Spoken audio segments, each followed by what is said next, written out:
So what does a bored fisherman do on a rainy day and you can't fish? Well, it's time for some kayak repairs and World Cup soccer. So what I decided to do is I had a leak in my scupper hole.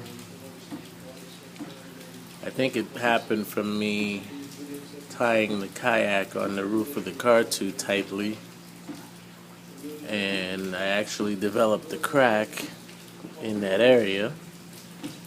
So I had tried to use some plastic weld, the little putty stuff.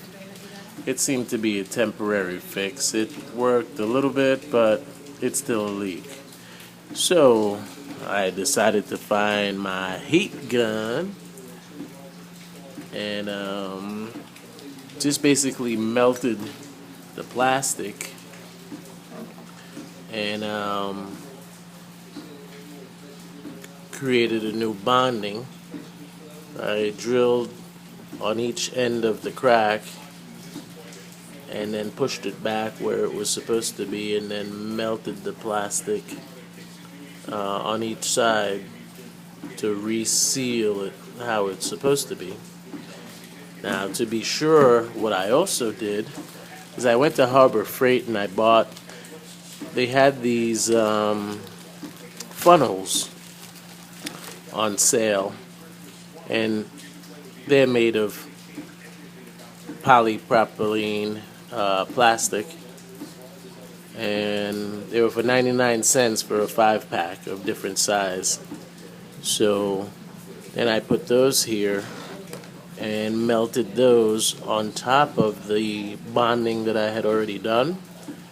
And so just to be sure, I'm not sure if it's necessary, but I figured it can't hurt. Cosmetically, it may look, a little cheesy, but I don't care, as long as water doesn't get into the boat. And I was lucky, I was able to find the same color more or less as the kayak color. So I think it blends in pretty nicely. So what I'm going to do after this is I'll probably just sand the corners just to get a smoother finish. And I don't know if I'm going to spray paint the areas around, but I think it's fine the way it is. I'm not that meticulous when it comes to cosmetics and things. Also, I had a bunch of loose things in the kayak, like my anchor and tackle, and they weren't tied down. And the last time I went in, we were in some pretty rough waters, and took a tumble or two. It was 2 to 3 feet that day, and re-entry was kind of tough. And the transducer for my fish finder became detached. So that's going to be one of the things that I'll do today. Just basically dry out the inside of the kayak. Probably apply just a little bit of low heat just to dry up some of the water so the humidity level will be a little less. And I'm going to use marine grade glue, of course, and remount the transducer. It sits actually right around here in the boat, and I use the application that I saw on YouTube where I use a sponge, cut out a hole inside of it, and insert the transducer in it. Of course, you put the marine goo all on the transducer and on the sponge, and so it's attached to the bottom of the boat, and then this sits in here like this, and it's glued down. I think that's going to be the repairs for today. Of course, my Lowrance Mark IV goes up here. It's my fish finder connection, and the Scotty mount came with the kayak when I purchased it. Also, I got a brand new replacement battery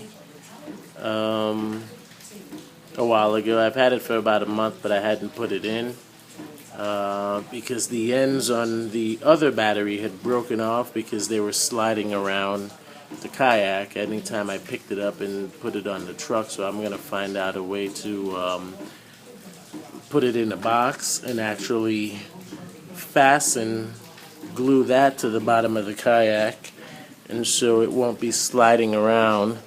I also have a dry bag that I'm going to use. I'll probably put it into that first and then put it into the box to get a tight fit, and that should be it. And hopefully the weather's going to be okay in the morning.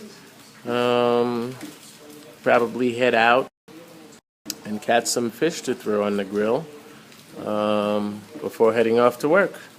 So anyway, that's some of the upgrades that I've done to my Perception Sportcaster 12.5, and thanks for watching.